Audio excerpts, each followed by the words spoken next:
The FGS is a beautiful sounding emulation of an SSL console channel strip EQ.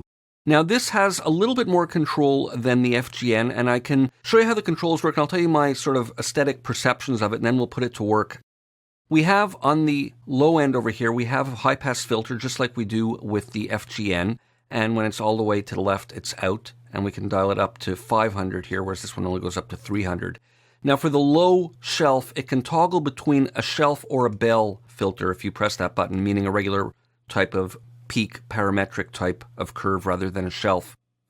And then we have two mid-bands, a high mid-band and a low mid-band, and these do have Q controls so that you can adjust the width. Now my own sort of subjective perception is that there's not as big a range of width control from full counterclockwise to full clockwise as we might be used to from other more traditional parametric style EQs. The full-on wide setting is not quite as wide as we're used to with wideband Q settings. And that's not a bad thing or good thing, just my perception of it. So we can adjust the width, the frequency over here, and then the gain. Now, like with the FGN, you can click right on the labels and the dial will snap there. And that's great for jumping right to the preset values that are in the actual hardware consoles. But of course, you can also sweep continuously between them. So that's the low mid-band, and then the high mid-band, which has a lot of overlap, but it is sort of pitched a bit higher. And then on the high shelf, we have, again, frequency and gain, but we also have an optional button here that we can toggle to create a bell curve rather than a shelf. And I find it interesting to set where I want it to be and then toggle between the two. Now let's put this to work on a drum bus. I've bypassed the FGN, and let's see how we can sculpt the overall bus drum sound with this, keeping in mind that there are some FGNs on the individual channels.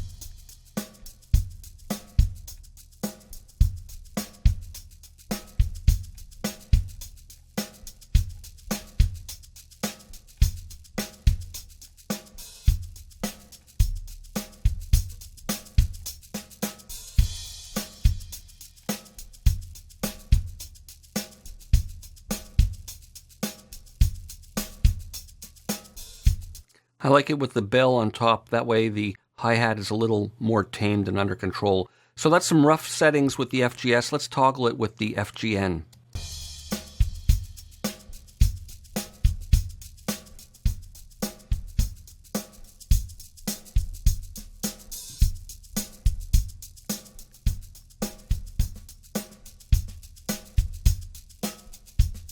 So they definitely have some different qualities, particularly in the low end. I find it's got a bit more punch here.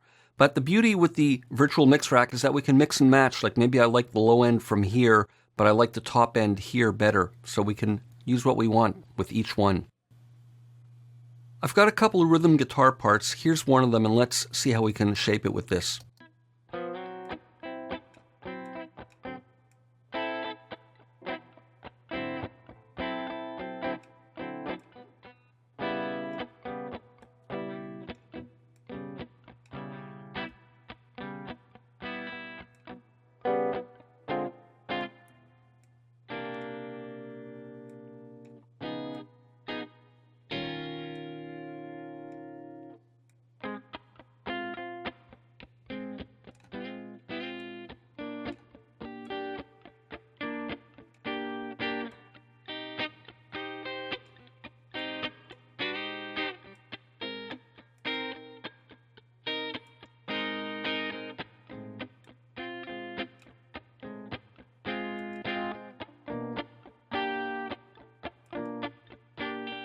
Here I definitely like it with the shelf mode on top.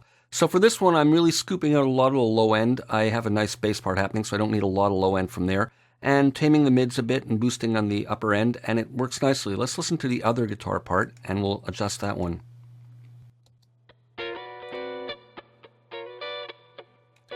This is already a pretty thin sound because it's in a higher register, so I'm not too worried about scooping out low end. There's a nice amount. It's not really going to do that much, but it's nice there.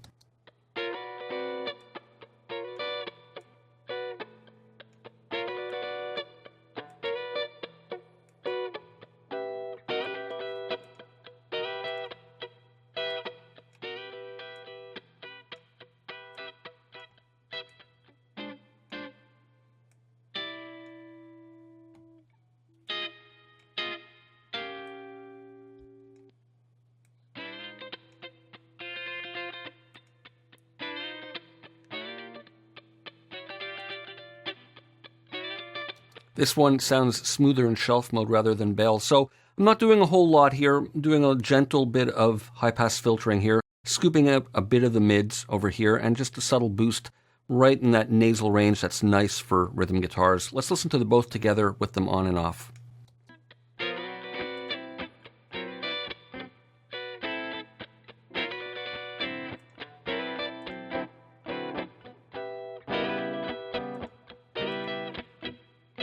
So it really gives them some nice personality. And here's a quick listen with the bass and drums.